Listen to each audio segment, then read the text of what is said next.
मोक्षमार्गस्य नेतारं भेत्तारं कर्मभूभृतां ज्ञातारं विश्वतत्त्वानां वन्दे तद्गुणनिधे। तीसरा सूत्र अत्यंत महत्वपूर्ण सूत्र है।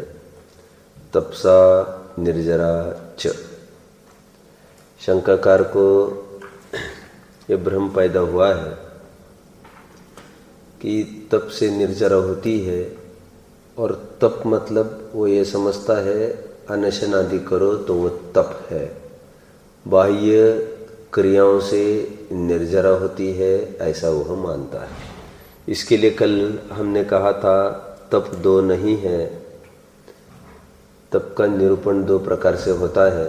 जो इच्छा का निरोध है, संवर निर्जरा आत्मस्थिरता है, वह निश्चय तप जानना। स्वभावम विजयनम प्रतपनम तपहा। स्वभाव में विजयवंत होना, स्थित रहना, वही परमार्थ तप है। और उसके साथ जो अनशन आदि का शुभ भाव है, उसको भी उपचार से तप कहते हैं, परंतु वह आश्रवबंध का कारण है। टोडरमल जी के शब्दों में, यदि एक ही कारण से आप संवर भी कहोगे, बोलो, यदि आप तप से ही संवर कहोगे अनशन आदि से, तो फिर आप पुण्यबंध काय से कहोगे? और एक ही कारण से दो कार्य होना बिल्कुल असंगत है। समझ में आता है? इसलिए ये उपचार का कथन यहां से आया है, तपसा निर्जराच, अथवा तप का औपचारिक अर्थ न लेकर निश्चय का अर्थ लिया जाए। अपन थोड़ा सा प्रकरण पढ़ते हैं। 230 पृष्ठ पर आप आइए। मोक्ष मार्ग प्रकाशक में वह का थोड़ा प्रकरण पढ़ना है।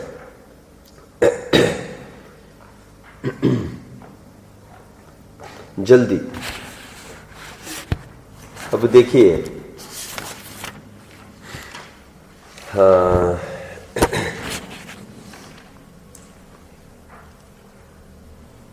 तथा वह अनशन आदि तप से निर्जरा मानता है। ठीक है, निर्जरा तत्व का अन्यथा रूप। अनशन आदि तप से निर्जरा मानता है, परंतु केवल बाह्य तप ही करने से तो निर्जरा होती नहीं है। बाह्य तप तो शुद्धोपयोग बढ़ाने का अर्थ करते हैं। शुद्धोपयोग निर्जरा का कारण है, इसलिए उपचार से तप को भी निर्जरा का कारण कहा है। इसको कहेंगे कार्य का कारण में उपचार। देखिए, मैं हमेशा एक उदाहरण देता हूं, आपको ख्याल में होगा। जैसे किसी का हाथ टूट जाए, तो मैंने आप ही को उदाहरण दिया था क्या? किसी का हाथ टूट जाए, उसका उपाय क्या है? उपाय क्या है? उसका उपाय सचमुच प्लास्टर नहीं है। उसका उपाय यह है हाथ बराबर स्थिर बनाए रखना, तो हड्डी जुड़ जाएगी। लेकिन हर किसी के बस की नहीं है हाथ स्थिर रखना, तो फिर प्लास्टर जोड़ दो आप, और काम सदने के बाद प्लास्टर उखाड़ के फेंक देना। मैंने आपको बताया था, पूना में अब भी एक जन को ऐसा हाथ टूट गया था। व्रती त्यागी है, उन्होंने मना किया प्लास्टर का। 1 महीना उन्होंने जो के त्यो पोजीशन में हाथ रखा। कहना क्या चाहता हूं मैं, वो तो मूल हाथ वो कारण है हड्डी जुड़ने का, हाथ स्थिर रखना। जिनके बस नहीं हो वे उपवास करे, सॉरी वे प्लास्टर करे। ठीक उसी प्रकार सिद्धांत में आओ। मूल तो निर्जरा का कारण शुद्धोपयोग है, लेकिन सांसारिक जीवों को उठते बैठते खाते पीते व्यापार धंधा करते समय शुद्धोपयोग नहीं हो सकता। तो क्या करे वे निवृत्ति लेवे थोड़ी सी, है ना? वो निवृत्ति लेवे व्यापार धंधे से। आरंभ नहीं करो, आज के दिन बैठकर अध्ययन करो। ध्यान रखना, अध्ययन भी परमार्थ तप नहीं है। बहिरंग तप कराया जाता है अंतरंग तप के लिए, और ये बहिरंग और अंतरंग दोनों व्यवहार तप है, और ये व्यवहार तप कराया जाता है निश्चय तप के लिए। कुछ पकड़ रहे? अनशन कराया, क्यों कराया? उपवास। आरंभ नहीं करेगा, व्यापार धंधा नहीं करेगा। व्यापार धंधा नहीं करेगा तो क्या करेगा? स्वाध्याय करेगा घर में बैठ कर। अच्छा, स्वाध्याय करेगा तो क्या करेगा? स्वाध्याय करेगा तो इच्छाओं का दमन होगा।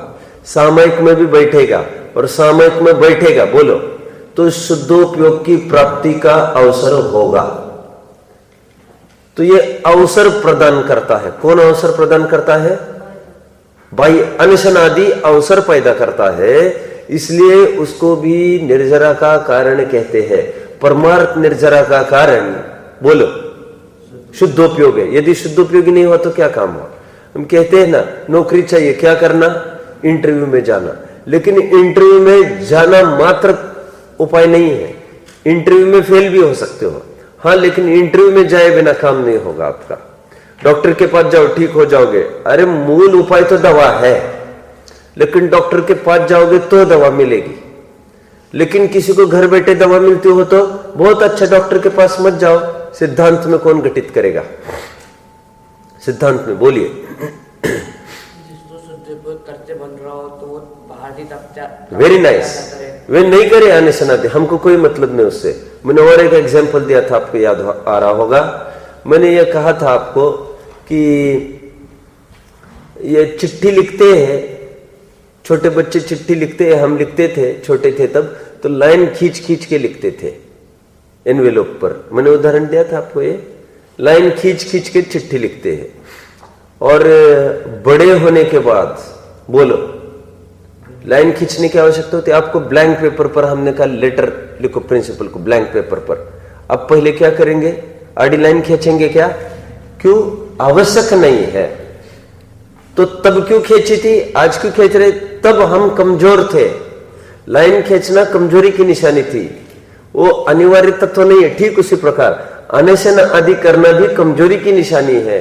जो उनका आलम्बन लिए बिना शुद्धोपयोग करने की ताकत रखते हो, भरत आदि ने तो वैसे ही किया है। और प्रिंसिपल को इससे मतलब नहीं है, अब लाइन खींचो नहीं तो नहीं खींचो, वो मैटर उनके पास जाना चाहिए। इसलिए महापुरुष आप देखते हैं, मैंने कहा था दिग्व्रत ये अनुवृत्तियों को होते, मुनियों को थोड़ी ना होते। अष्टमी 14 को उपवास अनुवृत्ति करेगा, 48 घंटे का गैप होगा उसके। और मुनियों को कोई नियम नहीं है, ना दिग्व्रत है दिशाओं में ना बंधेगा, ठेठ विदेह भी जा सकते हैं। देव दर्शन देव पूजा आदि गृहस्थों को कहे, मुनियों को कोई नियम नहीं कहा। ऐसा क्यों? ये निचली अवस्था में ये कार्यकारी है। क्योंकि निचले अवस्था वाले जीव की क्या स्थिति है मैं थोड़ा सा बताता हूं आपको। देखो, व्यापार धंधे घर गृहस्थी में उलझा है, उस बहाने थोड़ा समय निकलता है। और इनका क्या है, जीते जागते शुद्धात्मा को देखने की जिनको आदत है, वे क्यों बाहर के आडंबर में उलझेंगे? अपन थोड़ा सा मीमांसा करते इसकी। अनशन को निर्जरा का कारण क्यों कहा, तप को निर्जरा का कारण क्यों कहा, अनशन आदि को? देखिए, किसी को यह विकल्प बना कि हम दिन में 2 घंटे अध्ययन करते हैं, इससे कोई काम नहीं सर पा रहा है हमारा। और पंडित जी तो ये कह रहे हैं कि पार्ट टाइम काम करके नहीं चलेगा। धर्म अर्थ काम पुरुषार्थ, इसको बराबर का डिस्ट्रीब्यूशन हो यदि 24 घंटे में, तो 6-6 घंटे को मिलते हैं, तो कायदे से आपको 12 घंटे का कम से कम धर्म में लगना चाहिए, मतलब अध्ययन करना चाहिए। ओके, और पूजा पाठ की भी बात अभी छोड़ दो, यहाँ पर अध्ययन करना चाहिए। अब कैसे संभव है ये? और उसके बिना कहते हैं इतना स्वाध्याय के बिना आत्मकल्याण नहीं होगा। तो फिर वो बुद्धिपूर्वक ऐसा सोचता है। क्या सोचता है? ठीक है, छोड़ो ना, हम एक दिन अष्टमी 14 के दिन हम व्यापार नहीं करेंगे, हम दिन भर अध्ययन करेंगे। फिर एक दूसरा प्रश्न खड़ा होता है, क्या दूसरा प्रश्न खड़ा होता है, फिर भोजन कैसे करेंगे? क्योंकि हाथ पर पेट है जिनका, हैंड टू माउथ एग्जिस्टेंस है जिनका, उनको तो कमाने नहीं जाएगा तो फिर खाएगा क्या? तो फिर ठीक है, फिर एक काम करते हैं, भोजन भी नहीं करेंगे। तो भोजन से भी निवृत्त हुआ उस दिन, क्योंकि भोजन करेंगे तो मूल बात तो पैसा चाहिए, और पैसा के लिए फिर दिक्कत खड़ी, फिर तुमको 12 घंटे मेहनत करनी पड़ेगी बेटा 2 घंटा भोजन करने के लिए। तो एक काम करो ना, आज तुम इच्छा का निवृत्त कर लो, भोजन नहीं करोगे ना रहेगा बासना बजेगी बांसुरी, और फिर भोजन से बच जाओगे आज करने से, तो फिर दूध लाने जाना, मार्केट में जाना, सब्जी जाना, सब बच जाओगे। और सुनो, इसलिए उपवास के दिन आरंभ का त्याग बताया गया है। आरंभ का त्याग मतलब व्यापार धंधा भी नहीं करना, नौकरी भी नहीं करना।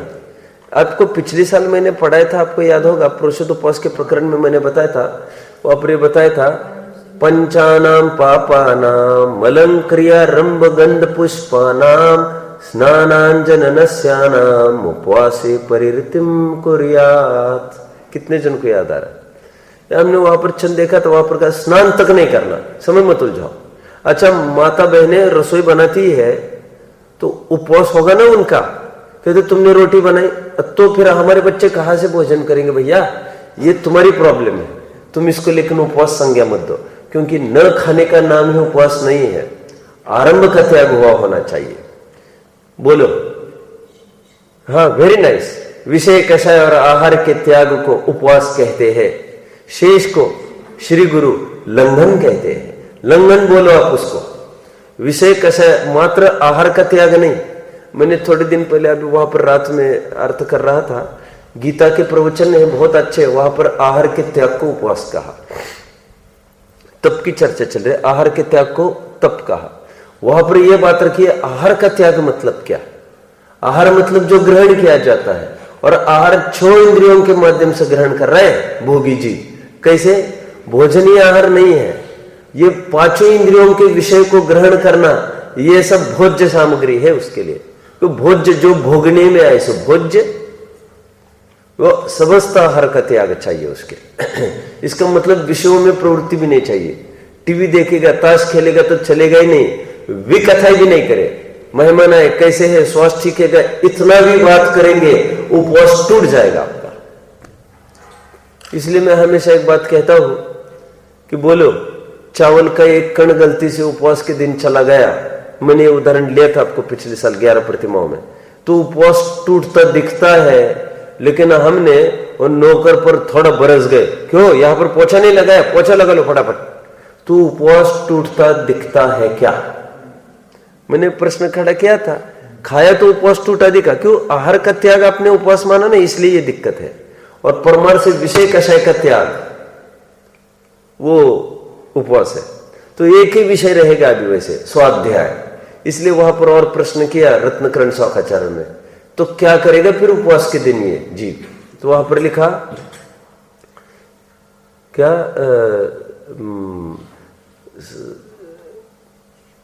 श्रवणाभ्याम पीवतु पायेत व अन्यान धर्मामृतम सतृष्णा पीवतु पायेत व अन्यान ज्ञान ध्यान परोवा भवत। क्या है? भवतुपवसंतंद्रालु, ऐसा ही है ना ये छंद सामान्य, इसी का है क्या? ज्ञान ध्यान परोवा बहुत, हाँ बराबर। तो क्या करेगा उपवास के दिन वो फिर? धर्मामृतम सतृष्णा, धर्म रूपी अमृत के प्रति तृष्णावान होकर क्या करता है? पीवतो पायतवान्यान, स्वयं पीता है, दूसरों को पिलाता है। क्या? ये तत्व ज्ञान। ठीक है, मैं आपको प्रोषद उपवास प्रतिमा में भी ये साइकोलॉजी बताई थी आपको पूरी। ये उपवास करना क्यों जरूरी है? क्योंकि जिसके हाथ का पेट है, पेट पर हाथ है, जिसका हाथ पर पेट है, वो करेगा क्या? अच्छा, वो बीवी बच्चों के लिए भी कुछ नहीं करेगा, मार्केट नहीं जाएगा, सब्जी नहीं लाएगा, दूध नहीं लाएगा, कुछ नहीं करेगा वो उस दिन। तो तभी तो आरंभ का त्याग, नहीं तो फिर गोरख धंधे में उलझे रहे, काम नहीं चलेगा बिल्कुल। ठीक है, इन सभी कारणों से बोलिए तप को निर्जरा का हेतु बोला गया है, क्योंकि वो अवसर प्रदान करता है ना। मंदिर में आना धर्म कहा गया है, क्यों? रत्नत्रय परमार्थ धर्म है माना, लेकिन ये मंदिर में आना तुमको अवसर प्रदान करेगा। तो अवसर प्रदाता को भी ऐसा आरोप आता है, इंटरव्यू में जाओ तुम्हारा कल्याण होगा, डॉक्टर के पास जाओ तुम्हारा कल्याण होगा। अरे इंटरव्यू में कुछ बोले ही नहीं, डॉक्टर के पास जाकर दवा ली ही नहीं, बोलो उपवास आदि करके शुद्ध उपयोग किया ही नहीं, ये तो अनिशन ने तुमको अवसर प्रदान किया। क्योंकि मुनि को जैसे खाते पीते उठते बैठते चलते फिरते हो सकता है, तुम्हें नहीं हो सकता। एक उदाहरण दिया था इसके लिए, बोलिए उनको हो सकता है सब कुछ करते हुए, हमको क्यों नहीं हो सकता? पापा जी साइकिल हाईवे पर चलाते हैं, हमको क्यों मना करती हो मम्मी? उन्हें बचना आता है बेटा, तुम अभी ग्राउंड पर ही खेलो। वो जो चलती गाड़ी में चलते हैं दौड़ते दौड़ते हुए, और हमको क्यों मना करते हो? वे अभ्यासी है। ये देखते ना अपन गाड़ी पर, जो गाड़ी पर कंडक्टर वगैरह होते हैं, गाड़ी कितनी तेज से निकल जाती है, फिर बाद में दौड़ के बैठ जाते हैं। और अपना ऐसा करते जाएंगे, हाथ पैर टूट जाएगा। सिद्धांत बोलो। अभ्यास। उनके कंपेयर मत करो। तुम अनशनादि करो, निवृत्ति लो तो विशेष अध्ययन होगा। विशेष अध्ययन वो भी तप नहीं है। अनशन से स्वाध्याय तक लाया, बहिरंग तप से अंतरंग तप तक, लेकिन बोलो वो भी व्यवहारिक तप है। सामयिक करोगे, आगे बोलो, फिर शुद्धोपयोग की प्राप्ति। वेरी नाइस, बहुत अच्छा बोला ये स्वर्णिम ने। सामयिक में बैठेगा, ये भी आलम्बन छोड़ना पड़ेगा स्वाध्याय का। आंखें बंद करोगे, शुद्धात्मा को पकड़ने का प्रयास करोगे, हो जाएगा काम। समझ में आया? थोड़ा पढ़ लेते हैं, देखिए अभी फिर और इसी का थोड़ा सा देखना ही है। तथा यह अनशनादि समर्पित पढ़ो 230 पृष्ठ, मोक्ष मार्ग प्रकाशक। तथा ये अनशनादि तप से निर्जर मानता है, परंतु केवल बाह्य तप ही कारण से तो निर्जर। बाह्य तप ही करने से तो निर्जर होती नहीं है। बाह्य तप तो शुद्धोपयोग बढ़ाने के अर्थ करते हैं। वेरी नाइस, शुद्धोपयोग निर्जर बूस्टर है ये, बूस्टर। निर्जर का कारण है। उपचार से तप को भी निर्जर का कारण कहा। उपचार से, अंडरलाइन, मतलब ये सूत्र जो है वो कैसा है बोलिए? औपचारिक सूत्र है।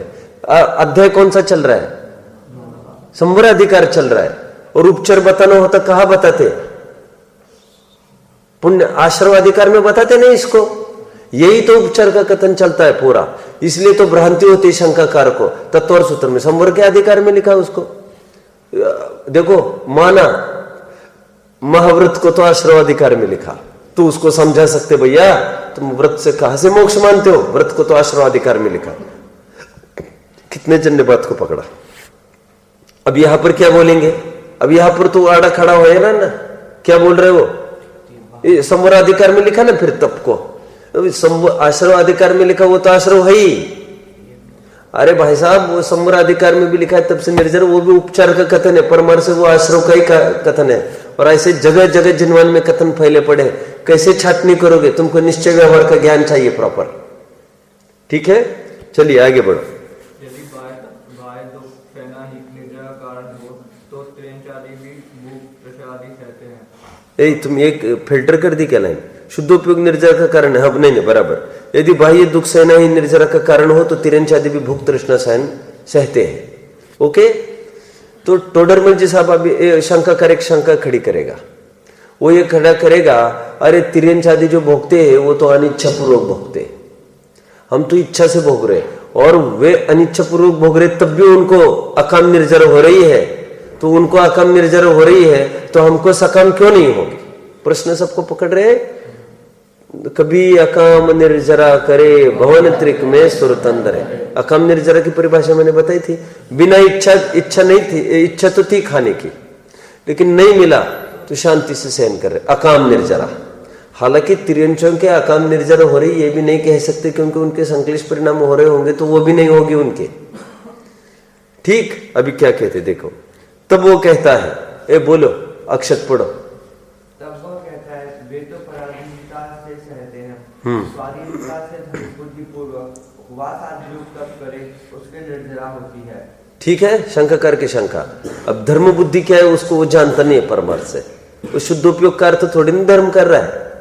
चलो। समाधान, धर्म बुद्धि से भाव उपवास आदि तो किए, और वहाँ उपयोग शुभ अशुभ शुद्ध रूप जैसा परिणामित हो वैसा परिणाम हो। धर्म बुद्धि से उपवास किया, माना कि इससे धर्म होता है। धर्म की चिड़िया का नाम है पता नहीं, फिर परिणाम शुभ अशुभ शुद्ध हो कोई ठिकाना नहीं, ऐसे कैसे निर्जरा होगी? कह रहे यदि बहुत उपवास आदि करने से बहुत निर्जरा हो, थोड़े करने से थोड़ी निर्जरा हो, ऐसा नियम ठहरे तब तो उपवास आदि की मुख्य निर्जरा का कारण ठहरेगा, तो बनता नहीं। परिणाम दुष्ट होने पर उपवास आदि से निर्जरा होना कैसे संभव? Very nice. यदि ऐसा कहेगी जैसे अशुभ शुभ शुद्ध रूप उपयोग परिणामित हो, उसके अनुसार बस अब मूल मुद्दा पकड़ लिया। हाँ, उसके अनुसार बंध निर्जरा है, तो उपवास आदि तप मुख्य निर्जरा का कारण कैसे? मतलब भाव से निर्जरा होती है ना, तो उपवास आदि ये तो बहिरंग कारण है कह रहे ये। और फिर कल का जो हमने प्रकरण पढ़ा था ये आपके सबके सामने है। देखिए प्रश्न, तत्वर सूत्र में तपसा निर्जरा च, ऐसा कैसे कहा है? और तो वो ये बोल सकता था, क्या बोल सकता था? प्रभावशाली प्रश्न रखने के लिए बोलो, प्रभावशाली ऐसे कैसे होता उसका प्रश्न? पहले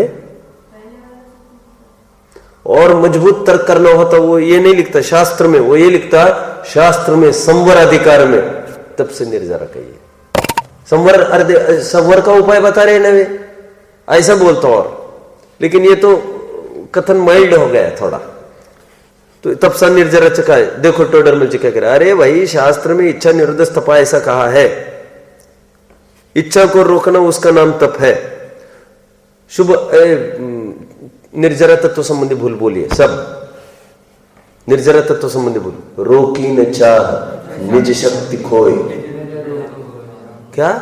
अरे वो आगे की बात कहा बोल रहे, वो तो मोक्ष तत्व संबंधी बोले। रोकी न चाह निज शक्ति खोए, तो चाह तो रोकी नहीं और बाहर अनशन आदि में डटा रहा, तो भूल है तुम्हारी बहुत बड़ी। दौलत राम जी ने पकड़ लिया। कहने को सब यही कहते हैं, ये भी कथन आएगा, तप बलते विधि झरण निर्जरा ताहि सदा आचरिए। वहां पर भी कल अपन को भूल गए थे क्या, निज काल पाए विधि झरना तासो निज काज न सरना, तप करी जो कर्म पावे सोई। अभी देखो एक ही छह डाले में दो प्रकार के कथन मिल रहे, वहां पर कह रहे तप करो। अभी दो प्रकार के क्यों कह रहा हूं मैं, तप का अर्थ कोई अन्वेषण कर रहा हो तो वो एक कथन मिल रहा है, तप करके खिपाओ आप। और एक जगह क्या बोल रहे, रोकी न चाह को तो रोका ही नहीं, इसलिए तप का परमार्थ अर्थ चाह को रोकना है। तप दो नहीं, तप का निरूपण दो प्रकार से होता है। इच्छा का निरोध निश्चय तप है, साथ में जो शुभ भाव चलता है अन्वेषण आदि संबंधी वो व्यवहार तप है, उससे निर्जरा नहीं ही होती। ठीक है, चलिए आगे। अभी देखिए ये कल पूरा पैराग्राफ हमने पढ़ा था।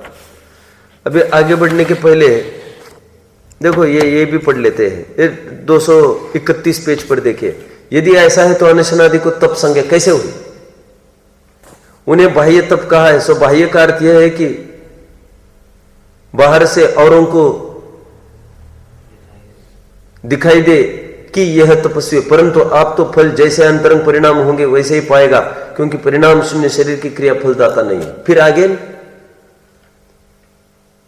ना ये भी एक स्वयंभू स्तोत्र का अर्थ लिया ही इन्होंने, तस्मात् क्रिया प्रतिफलंती न भाव शून्या।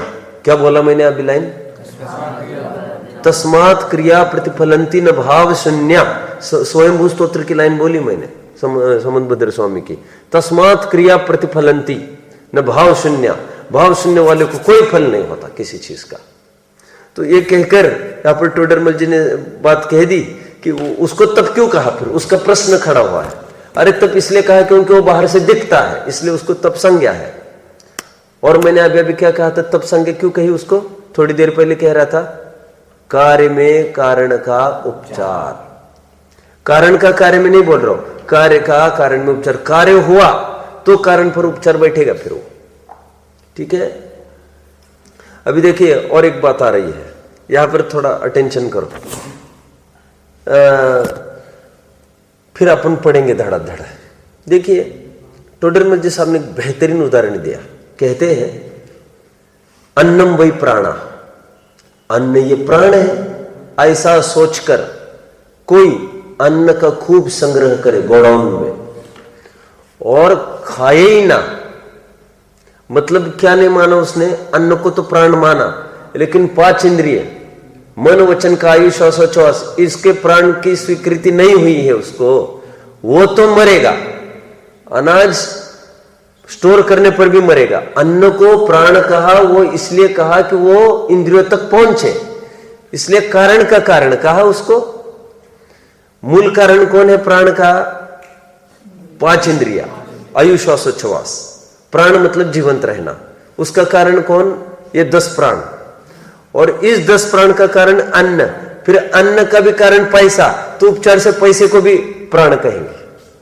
लेकिन पैसा इकट्ठा करके कोई भोजन ही नहीं लाए तो मरेगा, उसी प्रकार भोजन इकट्ठा करके भी पहुंचाएगा नहीं, वो भी मरेगा। सिद्धांत कौन बताएगा?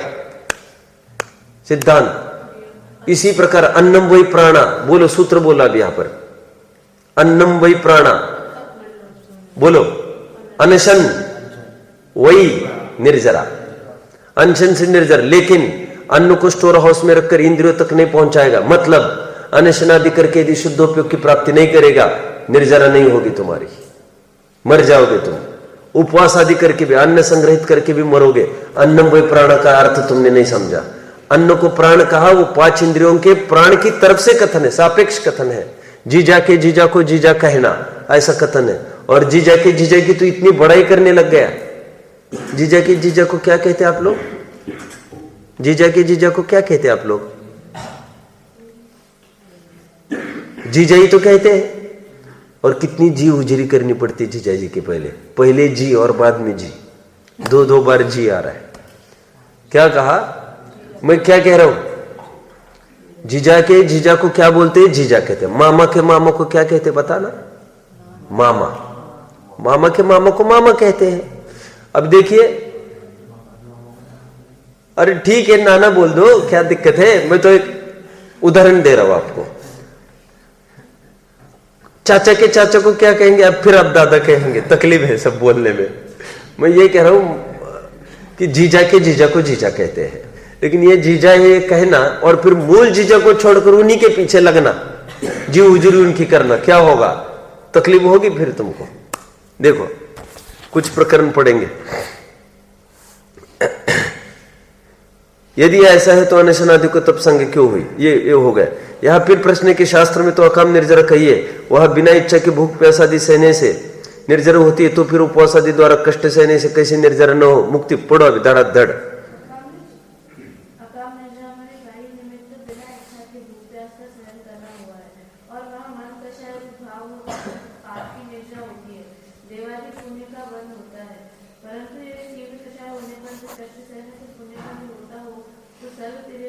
इसकी भी पोल खोल दिया काम निर्जरा की। कह रहे तिरेंचादि ऐसे थोड़ी संक्लेश परिणाम हो रहे होंगे तो तीव्र परिणाम। हाँ बोलो।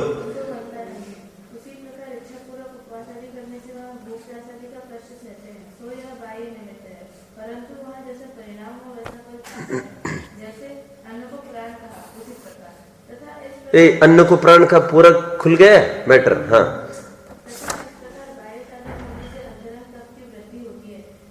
ये बहिरंग साधन होने से अंतरंग तप की वृद्धि होती है, इसलिए उपचार से उसको तप का। अभी देखो गुरुदेव की एक टोन थी कि क्रियाओं से भाव की उत्पत्ति पैदा नहीं होता। अभी ये क्या बोल रहा है? देखो, तथा इस प्रकार बाह्य साधन होने से अंतरंग तप की वृद्धि होती है। ये माने कि गुरुदेव की माने? बताओ आप आपको। दोनों माने अपेक्षा बताओ, कहकर काम नहीं चलेगा। ये चरणान योग की शैली और गुरुदेव की वस्तु स्वरूप की शैली कि कितनी बार क्या हुआ नहीं ना, वो करते करते हो जाएगा ऐसा नहीं। वो करते करते फीलिंग चाहिए कि ये धर्म नहीं। क्या बोला मैंने? मैं हमेशा एक अर्थ करता हूं कि तीसरा कलश आत्मख्याति का, कि मुझे आत्मख्याति करते करते परम विशुद्धि की प्राप्ति हो।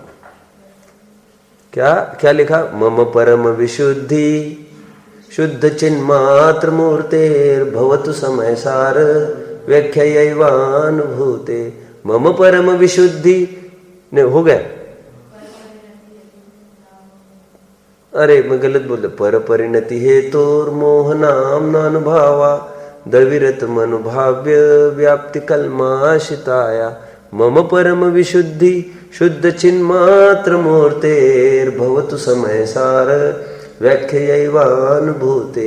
क्या अर्थ है इसका? क्या बताना चाहता हूं? कौन बताएगा? छंद क्यों बोला मैंने? ऐसा बोल रहे हुए मुझे ग्रंथ लिखते लिखते परम शुद्धि हो, मतलब कुल मिलाकर क्या कह रहे हैं आचार्य देव? शुभ भाव से शुद्ध भाव होगा। अब गुरुदेव जब बैठे गद्दी पर, उन्होंने क्या अर्थ किया? बोलो। देखो गुरुदेव का श्रेय है, वो क्यों है गुरुदेव को श्रेय पूरा? क्या उन्होंने अर्थ किया? शुभ भाव से शुद्ध भाव होगा ऐसा नहीं, क्योंकि ग्रंथ कितने लिख डाले जीव ने, कितनी बार नग्न दिगंबर दीक्षा ली, उससे थोड़ी शुद्ध भाव होता है। तो उस शुभ भाव के काल में, ग्रंथ लिखने के काल में जो त्रिकाली का जोर आएगा, उससे शुद्धोपयोग की प्राप्ति होगी। वो शुभ भाव के काल में शुभ भाव का हेतु का जोर आएगा, वो शुद्धोपयोग लाएगा। और उपचार क्या चल रहा है? शुभ भाव से शुद्धोपयोग होगा। तो सुनो, चरणान योग से ये भी बात बैठनी चाहिए, नहीं तो बड़ी तकलीफ है कभी कभी गुरुदेव के भक्तों की।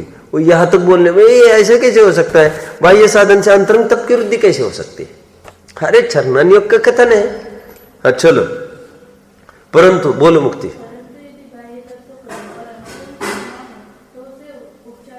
हा हा हा, उपचार भी लागू नहीं होगा। मतलब अंतरंग तप हो तो बहिरंग पर उपचार लागू होगा।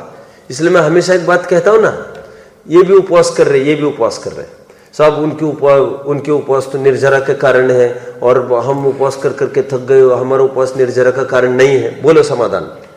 अरे भैया, ना उसका उपवास निर्जरा का कारण, ना तुम्हारा उपवास निर्जरा का कारण।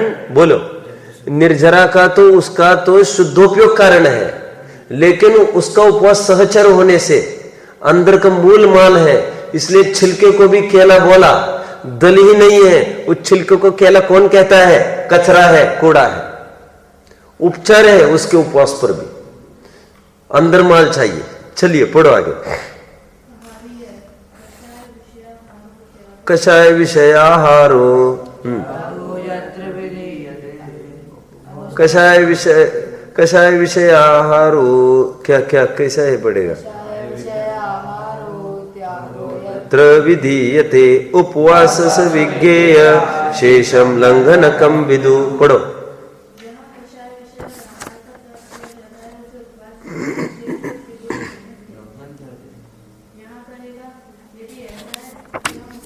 अभी देखो कौन सी मुद्रा में आकर खड़ा है, कह रहा है अब तो फिर हम जाओ उपवास ही नहीं करते। तो कहते रोब क्यों झाड़ता है? यहाँ पर इतना बोल रहे हैं वे, कह रहे उपवास तो क्या करेगा फिर? उपवास नहीं करेगा तो कोई खाने से तो धर्म नहीं होगा, उपवास से तो नहीं हो रहा। उपवास अवसर प्रदान कर रहा है ना, ये कोई कम बात है? देखो मैं हमेशा कहता हूं, प्रवचन में जाना बंद किया हमने। क्यों? समझ में नहीं आता कुछ। अच्छा अब क्या कहते हो ना, अब हम दुकान में बैठते, तो दुकान में बैठ के समझ में आता है, तो फिर उसका क्या कहना रहता? बोलो नहीं, लेकिन बात तो एक ही है ना, वहां पर जाओ समझ में नहीं आता, यहाँ पर नहीं जाओ समझ, यहाँ पर बैठो तब भी समझ में नहीं आता। बात तो एक हुई, बात एक नहीं है। बोलो, बात को पूरी करा दो। प्रवचन में जाने से समझने को अवसर मिलेगा, या अवसर भी नहीं होगा, होगा काम तो कभी उसमें से होगा। करते रहो, डोंट गिव अप। तो ये पूरा प्रकरण है। अब चलो इतना पढ़ लो पैराग्राफ, चलो पढ़ो।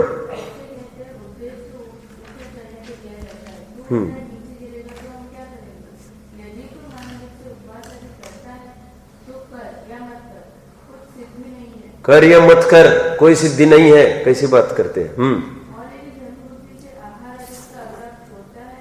तो जितना राग छूटा उतना ही छूटा। वेरी नाइस, ठीक है। जितना राग छूटा उतना ही भला, मतलब मंद हुआ तो अच्छा है, लेकिन इससे कोई अनंत अनुबंधी आदि टूटी ऐसे भ्रम नहीं पालना, क्योंकि तुम्हारी इष्ट अनिष्ट कल्पना टूटनी चाहिए उसके लिए। ये हो गया। अब राइट पेज पर पढ़ो। हाँ, इस प्रकार। हाँ,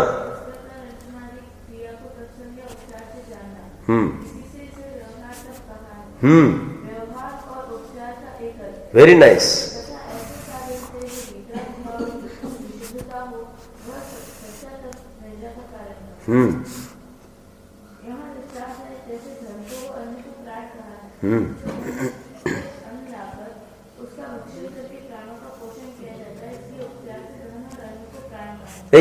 ध्यान दो, ध्यान दो। बहुत अच्छा प्रकरण चल रहा है।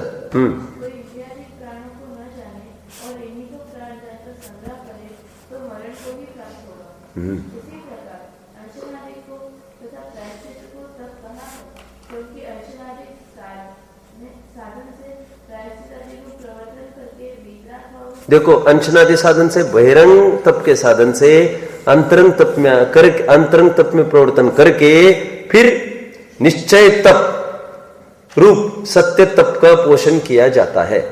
मिल रहा है प्रकरण सबको? हाँ, चलो आगे।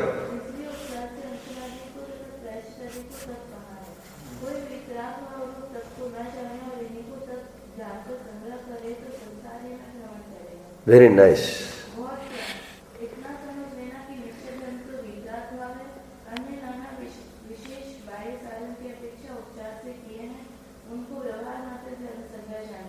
बस।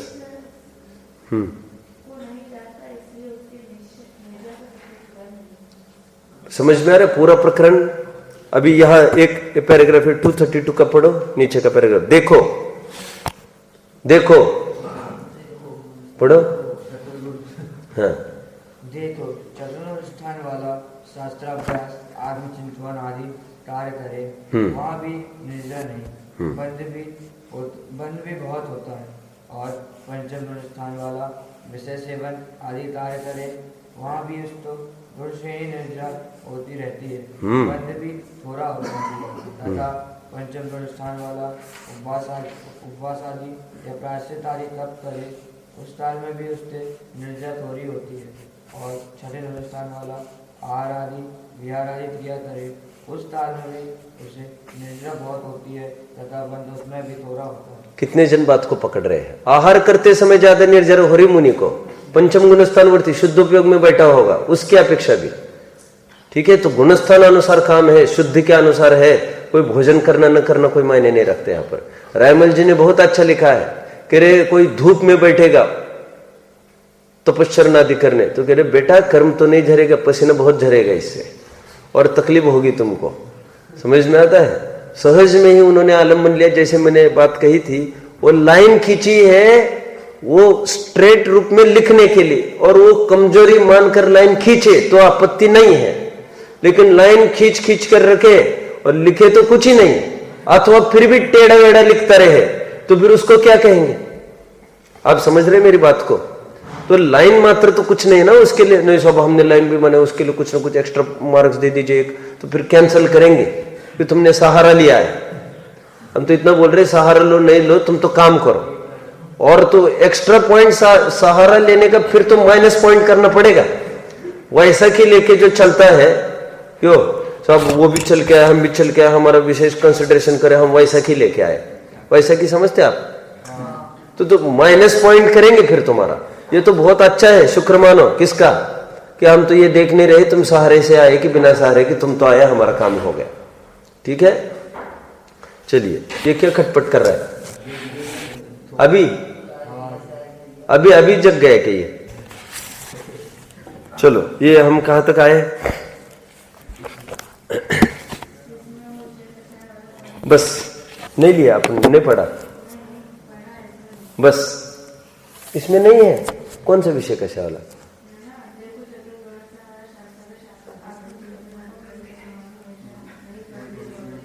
हाँ, और पंचम गुणस्थान विषय सेवन कार्य करे, नहीं है वहां पर, अरे मिसप्रिंट। अच्छा, एक लाइन उन्होंने उड़ा दी, सीधी एक लाइन उड़ा दी है। और पंचम गुणस्थान वाला विषय सेवन आदि कार्य करे, वह भी उसके गुण श्रेणी निर्जर होती रहती है, बंध भी थोड़ा होता है। तथा पंचम गुणस्थान वाला उपवास आदि प्रायश्चित तप करे, यहां से होगा अभी। मतलब पंचम गुणस्थान वाला 2 बार शब्द आए, एक उड़ा दी उन्होंने, वो सोनगढ़ वाली है ना, चलो छोड़ो, उड़ा दी मतलब उड़ गई, मुझे कोई आक्षेप नहीं करना है। चलो ठीक है, अभी तीसरा सूत्र हुआ, आइए आगे बढ़ते हैं हम चौथे सूत्र की तरफ। आइए, चौथा सूत्र पूरा करने का भाव है। देखो चौथा सूत्र देखिए, सम्यक योग निग्रह गुप्ति। मोक्ष मार्ग प्रकाशक रोज लगेगा भैया, रोज पढ़ेंगे। सम्यक योग निग्रह गुप्ति, गुप्ति की क्या परिभाषा कर रहे हैं? शंकाकार ने एक शंका पूछी, क्या शंका पूछी होगी? आपको क्या लग रहा है? योग निग्रह गुप्ति बोलते ना, योग का निग्रह गुप्ति है, पकड़ रहे आप सब? मन योग, वचन योग, काय योग का निग्रह गुप्ति, इतना बोलते आप। सम्यक विशेषण क्यों जोड़ा? तो कहते सम्यक विशेषण जोड़ के हम थोते क्रिया कांड का निषेध कर रहे हैं। यस्मात् क्रिया फलंती न भाव शून्य की तरफ हमारा संकेत है। समझ में आता है? तो सम्यक विशेषण का प्रयोजन यह है कि भली भांति आत्मा का लक्ष्य करके अस्थिपरक नास्तिपरक हमारा मान हो, सम्मान हो, इहलोक परलोक में कोई विषय भोग की प्राप्ति हो, ऐसा बिल्कुल भाव नहीं होता। वो क्या है 6 डाले के लाइन, ख्याति पूजा जो ख्याति लाभ पूजा दिचा धरी धरे करत विधि विध देहदा। तो नहीं चलेगा, तुम कोई वांछा करोगे तो सम्यक विशेषण अस्थि पर क्या लगाना? आत्मा का लक्ष्य करके, आत्मा का लक्ष्य करके मन वचन काय का निग्रह होता है। और करने का विकल्प सुनो, वो गुप्ति नहीं है, और होगी तो व्यवहार गुप्ती होगी। कितने जन ने पकड़ा? यहां पर भी ब्रांचिंग करो, गुप्ती दो नहीं, बोलो। गुप्ती का निरूपण दो प्रकार से होता है, जो आत्मस्थिरता, वो परमार्थ गुप्ती, जो आत्मस्थिरता तो है नहीं, बोलो। लेकिन काय की क्रिया नहीं करूं ऐसा भाव, वचन से नहीं बोलूं ऐसा भाव, अशुभ क्रिया नहीं करूं ऐसा भाव, वह व्यवहार गुप्ती। मैंने क्या बोला अभी? मन से अशुभ भाव नहीं करो ऐसा भाव, शुभ भाव की बात नहीं करी मैंने, क्योंकि शुभ भाव तो है ही, तभी तो अपन ने उसको व्यवहार गुप्ती में डाल रहे। कितने जन बात को पकड़ रहे हैं? Very nice, very nice. आइए 228 पृष्ठ खोलिए आप सब, मोक्ष मार्ग प्रकाशक पूरा किए दे रहे गुप्ती को। आओ, मिल रहा है सबको? 228 पृष्ठ पर आइए, गुप्ती का प्रकरण हम देखते हैं। देखिए, बाह्य मन वचन काय की चेष्टा मिटाए, संवर तत्व संबंधी भूल चल रही है। देखो, ये संवर तत्व संबंधी का अन्यथा रूप चल रहा है ना, हमको एक एक प्रकरण पढ़ना है। अब इसका संवर तत्व का अन्यथा रूप जिस दिन अनुप्रेक्षा चलेगी उस दिन यहां से पढ़ेंगे। पूरे प्रकरण हमको इसी में से पढ़ने हैं सूत्र के अनुसार। आज गुप्ती का चल रहा है, गुप्ती में से यहां से पढ़ रहे हैं संवर तत्व का, क्योंकि संवर तत्व संबंधी उसकी क्या क्या भूलें दिखाया जा रहा है। उसने पढ़ रखा है गुप्ती से, गुप्ती संयम धर्म न करे धर्म कर्म की हानि। कल पढ़ा था अपन ने, यहां कौन सी 12 भावना थी वो? मंगत नहीं, जयचंद जी की एक निश्चय कथन, एक व्यवहार कथन। क्या बोल रहे हैं? चलो ठीक है। गुप्ती, बाह्य मन वचन काय की चेष्टा मिटाए। अंडरलाइन द वर्ड, बोलो, underline the word. Very nice. बाह्य, बस पकड़ लिया टोडरमल जी ने। पाप चिंतन न करे, बोलो, मन। Very nice. मौन धारण करे, वचन। गमन आदि न करे, काय। लेकिन इसमें मौलिक बात क्या समझ में आई? वचन और काय में तो सर्वथा निवृत्ति की बात आई, मन में पाप चिंतन न करे ऐसा लिया। क्यों? शुभ तो कर ही रहा है, तभी तो उसको उसका बखेड़ा खड़ा कर दिया। देखो, उसे वह गुप्ती मानता है, बच्चा है। सो यहां तो मन में भक्ति आदि रूप प्रशस्त राग से नाना विकल्प होते हैं। वचन काय की चेष्टा स्वयं ने रोक रखी है, रुकी नहीं है, रोक रखी है, जोर लगाया है। और जोर है, वहां पर शांति कैसे हो सकती है? इजीनेस, स्टैंडर्डीज, अटेंशन। अब अटेंशन में मजा थोड़ी है, क्यों?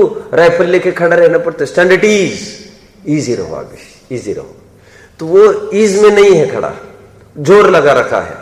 पहले करने का जोर था, अभी नहीं करने का जोर है। जोर तो परलक्ष्य परिणाम तो है ही इसका, रखवाली तो कर ही रहा है। वचन काय की चेष्टा स्वयं ने रोक रखी है, वह शुभ प्रवृत्ति है और प्रवृत्ति में गुप्तीपना बनता नहीं है। प्रवृत्ति में गुप्तीपना क्यों नहीं बनता? क्या अर्थ है इसका? रहस्य जानते हैं आप कुछ? देखो, सुनो। वैसे तो 28 मूल गुण हैं, 5 महाव्रत, इनको प्रवृत्ति रूप कहा जाता है, बाकी को निवृत्ति रूप कहा जाता है। अपेक्षा 1 पकड़ रहे हो? आगे सेकंड अपेक्षा। यदि आप अष्ट प्रवचन मात्रिका की अपेक्षा विचार करते हैं, आप जानते हो ना, किसी को अष्ट प्रवचन मात्रिका मात्र का ज्ञान हो, वो मुनि दीक्षा तक अंगीकार कर सकता है, केवल ज्ञान तक की प्राप्ति कर सकता है। इतना ही ज्ञान हो। अष्ट प्रवचन मात्रिका मतलब, बोलो मुक्ति। लोग कहते हैं 5 महाव्रत 3 गुप्ती, ऐसा नहीं है। 5 समिति 3 गुप्ती। पकड़ रहे सब अच्छे से? तो 5 समिति 3 गुप्ती का ज्ञान हो, मतलब कोई शाब्दिक ज्ञान की तरफ संकेत नहीं है, वहां पर भावपरक ज्ञान होना चाहिए। तो ऐसा जिसको ज्ञान होगा भावपरक अष्ट प्रवचन मात्रिका का, वो मुनि दीक्षा अंगीकार कर सकेगा। माता क्यों कहा इसको? मातृका क्यों कहा? माता, जिस प्रकार मां बच्चे को पैदा करती है, पालन पोषण करती है, उसी प्रकार ये अष्ट प्रवचन मातृका, बोलो, ये मुनि व्रत तो केवल ज्ञान को पैदा करता है, व्रत को पालन पोषण करता है बराबर भावनाओं का। शाब्दिक ज्ञान कुछ नहीं। जैसे शिवभूति मुनिराज नमोकार मंत्र भी नहीं जानते, बेचारे 5 समिति के कहाँ नाम याद करेंगे। लेकिन भाव ख्याल में उनको क्या ऐसा नहीं चलना, ऐसा नहीं खाना, ऐसा नहीं बोलना आदि, तो भाव ख्याल में है, उनका काम हो रहा है, कोई आड़ा नहीं आ रहा है उनको, केवल ज्ञान तक हो गया उनको। अब मुझे क्या कहना है, मैंने प्रकरण क्यों उठाया होगा। अष्ट प्रवचन मातृका में 3 गुप्ति 5 समिति ली, इसमें समिति को प्रवृत्ति रूप कहा जाता है, गुप्ति को निवृत्ति रूप कहा जाता है। अपेक्षा ये दूसरी, पकड़ रहे आप सब। तो इसलिए यहां पर कह रहे प्रवृत्ति में गुप्तिपना थोड़ी होता है और गुप्ति में प्रवृत्तिपना नहीं होता है। गुप्ति तो निवृत्ति परक है, समिति प्रवृत्ति परक है। प्रवृत्ति ये करना और गुप्ति के करने रूप है, और वो नहीं करना कहकर तुमने करने रूप ही माना उसको। नहीं करने को करना मान रहे ना तू, ये नहीं करे ना, फिर करने के दायरे में चला गया तो कहते हैं देखो, जो अपने घर में घुसा है वो पड़ोस में 3 घर है, 4 घर है। मैं जहां पर रहता हूं ना वहां पर पड़ोस में 3 घर है। एक तरफ एक है, लेफ्ट में और राइट में 2 है। लेफ्ट में जो घर है उनका नाम है मन, राइट में जो घर है उनका नाम है वचन, और एक घर है उसका नाम है काय। तो एक बात तो ये कह सकते हैं, ये तीनों घर में मत जाओ, और एक कथन ये कर सकते हैं, जो अपने घर में घुसा है वो बाकी के तीनों घर में होगा क्या। तो उसको अपने घर का, वो तीनों घर में नहीं जाना ऐसे विकल्प क्यों पाले, जाना ऐसे तो विकल्प ही नहीं पाले, नहीं जाना ऐसे भी क्यों विकल्प पाले। उसको तो अपना घर दिखे, अपना घर में जाने का भी विकल्प नहीं, अपना घर दिखे चले जाए अंदर, तो 3 घर से निवृत्ति होगी कि नहीं, ऐसी गुप्ति इसको नहीं हो पा रही। और आत्मा में जाता तो तीनों गुप्ति तो होती ही होती इसको, मन से कहा शुभ भाव वर्ता, लेकिन यह भी शुभ भाव में खड़ा रहकर बुद्धिपूर्वक प्रयास कर रहा, मैं नहीं जाऊं इसमें। कितनी बड़ी बात है देखो। और प्रवृत्ति में ये पढ़ो संकित, वह शुभ प्रवृत्ति और प्रवृत्ति में गुप्तिपना बनता नहीं है, इसलिए वितराग भाव होने पर जहाँ मन वचन काय की चेष्टा न हो वही सच्ची गुप्ति। सच्ची मतलब सूत्र में बोलो, सम्यक योग निग्रह। सच्ची गुप्ति तो ये है कह रहे। ठीक है, गुप्ति का रहस्य और थोड़ा है, उसको मैं कल लूंगा। तुम लोग लेट आते हो थोड़ा, मैं चाहता हूं आप जल्दी आए सब। ठीक है, ओम नमः।